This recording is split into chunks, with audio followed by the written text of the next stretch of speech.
Senate made critical progress last night with a creative new framework that I believe will help pave the way for final passage and a historic achievement on behalf of the American people. I support this effort, especially since it's aimed at increasing choice and competition and lowering costs. Well, we're going to find out if that is in fact the case. We're going to talk to Jane Hamsher from Fire Dog Lake, who's going to tell us whether she believes President Obama's declaration that you just heard. Jane, welcome back to the Young Turks. Good to be here. Good to be here, Cenk. Good to have you. So now, Jane, we've got a lot of people saying that this compromise is not so bad. Howard Dean, Anthony Weiner, the intellectual godfather of the public option, according to Sam Stein at Huffington Post, talked to the Yale professor who originally came up with it. Are you buying it or are you not buying it? Well, which compromise are we talking about here? Are we talking about the Medicare patch that Joe Lieberman says that he won't vote for, and which AP is reporting is now no longer being considered? Which song are we asked to be monkeys and dance to? Oh, okay, I like that. Oh, Jane always coming in strong. All right, so let's break it down. Okay, seems to be, well, there's about four main components, but I think the two biggest ones are the private-run insurance that's going to be regulated by the Office of Personnel Management, and then overseen by Department of Homeland Security Chair Committee Joe Lieberman. Oh, that should be fun for everybody. Okay, so let's start with that one. Okay, now they say, look, we have this Office of Personnel Management has run the insurance for the federal employees for a long time, and everybody's happy with it. So does that not persuade you at all that we might be happy with the result if they regulate the insurance that private industry is giving in that regard? Well, let's look at the bigger picture here.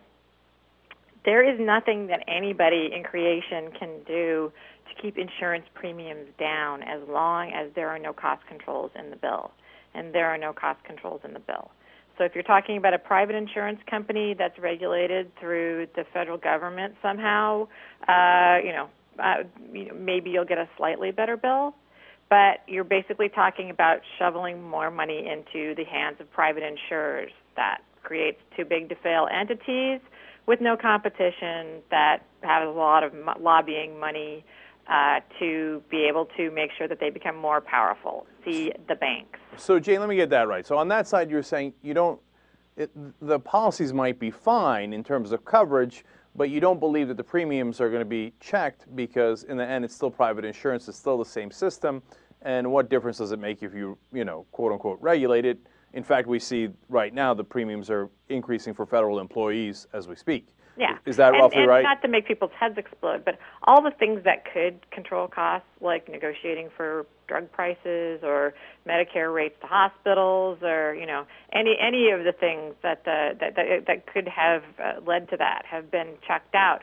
So the last Senate bill to come down, even the CBO says that insurance prices will continue to increase at a rate of $1,000 per year for a family of four.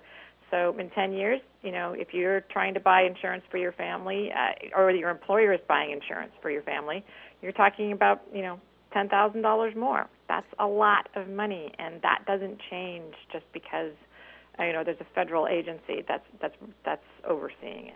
And the federal agency overseeing it is ultimately responsible to Joe Lieberman in the Senate. Well, and that really is the cherry on the top of the ice cream, isn't it? Yeah, well, I suppose for the private insurance it would be, yes. So, all right, so that part I can see why you agree with. Now let's move to the Medicare part, the part that a lot of progressives are happy with. Now you're saying and I have not seen this. Literally, it just came across the transom. And what does the story say, Jane? Well, it says that Senate may change the health care compromise. Senate Democrats are considering changing a proposed expansion of Medicare to address complaints from doctors and hospitals to defray costs from consumers, officials say. So it appears that the doctors and the hospitals don't want an expansion of Medicare because they don't like Medicare rates, one of the aforementioned cost controls. So they're arguing with Baucus about the whole thing right now. So, well, obviously, if you take that portion out, then we don't have any compromise at all, and then we don't even have to have that conversation because it's a joke. And Joe Lieberman is saying he wouldn't vote for it, and obviously he runs the country. Well, look, this compromise seems to be significant enough for whatever reason that they might even get Olympia Snow on board, since it doesn't have a public option. So they might not need Joe Lieberman. Okay. Well, they were saying that they were going to have a public option with a trigger that will never be exercised, but she and Joe seem to agree that they don't like that, so we're going to check that too. Okay, so now for the moment being, let's assume, and look, the minute it came out, I was skeptical, and I said my guess is they're going to do another compromise on this, and what they're going to do is they're going to dump the sickest Americans, the ones with pre-existing conditions, et cetera, and allow them to get it between 55 and 65, so that the insurance can keep making money off the healthy people and keep dumping the sick onto the government, right? Well, That's my guess. I've sort of not responding to the what ifs of this, and I think it was premature of some people to come out and say this is a great idea because we don't know what those ifs are. And what if if they let everybody between the ages of 55 and 65 go on? Let's talk. They're not going to do that. So are they going to use it as a dumping ground for people who are only really sick? I mean, I'm happy that people who are really sick might have, a place that they could go for insurance. But if you're only going to allow people who are at 1.33, 133% of poverty, and you're going to charge them $700, $800 a year, there probably aren't going to be too many takers. Well, that's the other part of it. So let's, for the purpose of this conversation, take them at their word and say that, oh, no, everybody but 55 to 65 is covered. Because if it's not, if it's watered down, then again, we don't really need to have the conversation because then we know it's a fraud and we can go on the warpath. Okay, so let's say that, yes, it is in fact everybody 55 to 65. Do you still not like it? And if you don't, why? Well, again, I don't want to get in that. I have a hard time getting into those kind of hypotheticals because, I personally would think it would be great if they really did extend it to everybody 55 to 65. And you'd have to go in and you'd have to weigh it. Like, is it worth what are they going to do for people who are 27 to 55? Are we just, setting them under the bus? You have to look at it as a whole package before you can respond to it. Theoretically, opening up Medicare to more people, hallelujah, that's great. You and I probably know that the same people who are objecting to a public option are not going to be thrilled about that. Well, I would imagine so, and so I'm very curious to see what it actually is. But how about this buy-in part of it? I mean, you mentioned the costs. I read that it's it's about $7,600 a year to buy into Medicare if you're between 55 and 65. Mm-hmm. That still seems pretty expensive, doesn't it?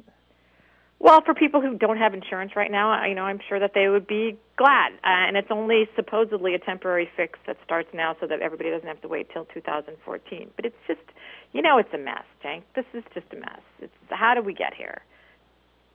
I just don't, I do understand. Sadly, I understand. But, how do we get here? I was looking at Obama's speech that he made in 2007 when he announced his health care plan. And he said that the insurance companies were not going to, they could have a seat at the table, but they weren't going to own that, they weren't going to control what was happening, and all about how people in Canada pay half the price for drugs that we do, and all of these things that he said. We were going to pay for health care by, we were going to make sure that your health care family of four health care premiums were going to go down by $2,500 a year. Well, in the current Senate bill, instead of going down by $2,500 a year in 10 years, they're going to go up by $10,000. I mean, how do we get here? Well, obviously we got here partly because of politics, right? So I want to go back to politics for a second, and we're talking to Jane Hamsher from FireDogLake.com, and she's been following this probably better than anyone has. How do you explain the Howard Deans and the Anthony Weiners who have been so, strong and right for so long on this issue, saying that they like this compromise? Well, again, I don't know what compromise they're talking about because nobody knows the details. That's kind of why we're sitting here. So, I think they're talking about hypotheticals, and there are hypotheticals that could be good, but we haven't been presented with those yet, and I doubt that we ever will. So you're, if we were going to do a fun yet slightly silly prediction game, you would, which I do all the time, by the way, just so you know, would say that this thing's going to come back a hell of a lot more watered down than it's being presented in the press right now. Yeah, well, it doesn't sound like any picnic in the press either. So, yeah, I imagine it's going to get worse. That's usually how these things go. Is there any point at which the progressives in the House go, oh my God, Jane Hamsher was right, this thing is ridiculously watered down, it's just a dumping ground, this Medicare part of it, no, we vote no, and this thing's not happening? Well, you know, it's hard to come to that point, and believe me, I realize it. I've had breast cancer 3 times, and you never want to say no to something that could potentially help sick people, right? I mean, you know, we're liberals. This is what we want to do. But we're looking at the banks, and we're seeing what happened there. And we're looking at suddenly shoveling trillions of dollars at these insurance companies and creating too big to fail insurance companies. These, you know, they become these quasi-government entities that we say, they can't go under. And so, you know, there's absolutely nothing to incentivize them to run efficiently or, you know, well in any way. And then they take that money, like the banks do, and they buy lobbyists, and those lobbyists go and they, you know, try and get legislators to create legislation such that they become even more powerful and less competition exists for them. And the system just gets worse and worse and worse. So unless you're going to have a some sort of meaningful competition to that will act as a price check, some sort of system that keeps some of that money from going out to them in a way that makes them have to compete for, you know, American dollars, you know, people's hard-earned cash, and you know, offer some quality product, then all we're doing is creating the Goldman Sachs of, you know, health insurance. And I just don't see how that helps anybody. All right. Jane Hamsher from Fire Dog Lake, clear as always. Thank you for joining us on the Young Turks. We appreciate your thoughts on this. Thanks, Cenk. All right, we'll be right back.